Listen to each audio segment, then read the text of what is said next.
de estar assim, junto com a gente, o exemplo de que a juventude ela não tem idade. Amém? Amém. Então eu quero chamar a dona Joana, nós vamos...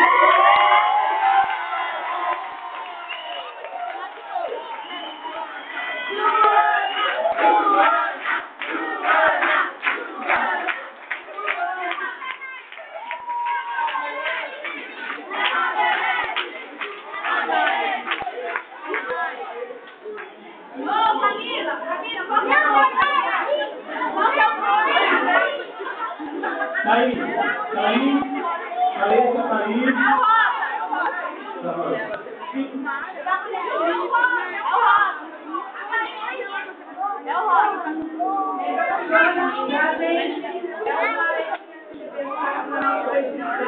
Jovens, todo mundo, né, olha o exemplo, né, essa mulher que esteve com a gente, né, que se vestiu a caráter, que teve todo o trabalho, olha a unha dele,